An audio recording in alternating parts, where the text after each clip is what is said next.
கீழடியில் சங்ககால நெசவாளர்கள் இண்டிகோ நிறம் பயன்படுத்தினர். புதிய அறிவியல் ஆய்வு உறுதி. சென்னை சங்ககாலத்தில் வாழ்ந்த கீழடி நெசவாளர்கள் தாவரங்களிலிருந்து பெறப்பட்ட இண்டிகோ, நீல உள்ளிட்ட இயற்கை நிறங்களை பயன்படுத்தி துணிகளை நிறம் தீட்டியுள்ளனர் என்பது சமீபத்திய அறிவியல் ஆய்வில் உறுதியாகியுள்ளது. மதுரை காமராஜர் பல்கலைக்கழகம் மேற்கொண்ட இந்த ஆய்வு கீழடி பகுதியில் பழமையான துணி நிறமிடும் தொழிற்சாலைகள் செயல்பட்டிருந்ததை தெளிவுபடுத்துகிறது. மண், செங்கல், பானை துண்டுகளில் ரசாயன தடயங்கள். கீழடியில் அகழாய்வு செய்யப்பட்ட பானை துண்டுகள், செங்கற்கள், மண் மாதிரிகள் ஆகியவற்றிலிருந்து பெறப்பட்ட மாதிரிகளை ஆய்வு செய்தபோது 14 வகையான இண்டிகோ சார்ந்த ரசாயன சேர்மங்களும் ஆந்த்ராக்வினோன் மூலக்கூறுகளும் கண்டறியப்பட்டன. இந்த ரசாயன சேர்மங்கள் 2000 ஆண்டுகளுக்கு முன்பே கீழடியில் தாவர அடிப்படையிலான நிறமிடும் தொழில் இருந்ததை நிரூபிக்கின்றன என்று MKU உயிரியல் அறிவியல் பாளியின் மரபியல் துறை தலைவர் பேராசிரியர் கு. குமரேசன் தெரிவித்தார். கீழடி ஒரு தொழில்நுட்ப மையம்.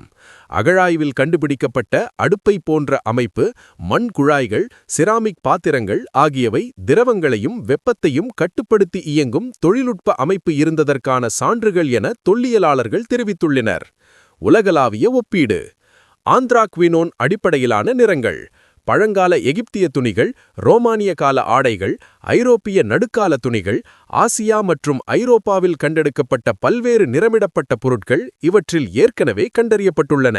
மேலும் மொஹெஞ்சதாரோ, ஹரப்பா போன்ற சிந்து சமவெளி நாகரிக தளங்களில் கிடைத்த பருத்தி துணிகளிலும் மாடர் அடிப்படையிலான நிறங்கள் பயன்படுத்தப்பட்டதற்கான சான்றுகள் உள்ளன.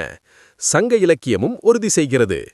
தமிழ்நாடு தொல்லியல் துறையின் கல்வி மற்றும் ஆராய்ச்சி ஆலோசகர் பேராசிரியர் க. ராஜன் கூறுகையில், கீழடியில் கிடைத்த நூல் சுற்றும் கருவிகள், எலும்பு கருவிகள், நிறமிடும் தொட்டிகள் மற்றும் கால்வாய்கள் அனைத்தும் சங்க இலக்கியங்களில் குறிப்பிடப்படும் துணி தயாரிப்பு மற்றும் நிறமிடும் செயல்முறைகளுடன் ஒத்துப்போகின்றன.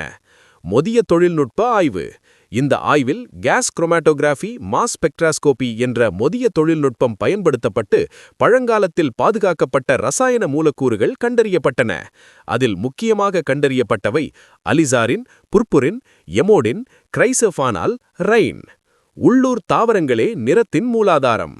இந்த நிறங்களுக்கு சாத்தியமான தாவர மூலங்கள் இந்திய மாடர், மொரிண்டா, சென்னா. மேலும் அழகர்மலை, மதுரை, பிரான்மலை, சிவகங்கை பகுதிகளில் இந்திய மாடர் இயற்கையாக வளரும் என இந்திய தாவரவியல் ஆய்வு நிறுவனம் பதிவுகள் உறுதிப்படுத்துகின்றன. தொடரும் ஆய்வுகள். கீழடியில் எந்த வகை துணிகள் நிறமிடப்பட்டன, அந்த காலத்து துணி தொழில்நுட்பம் எப்படி இருந்தது என்பதை கண்டறிய அறிவியல் ஆய்வுகள் தொடர்ந்து நடைபெற்று வருகின்றன. செய்திச் சுருக்கம். கீழடி வீடுகள் மட்டுமல்ல, ரசாயன அறிவும் தொழில்நுட்பமும் வளர்ந்த ஒரு சங்ககால தொழில்நுட்ப மையம்.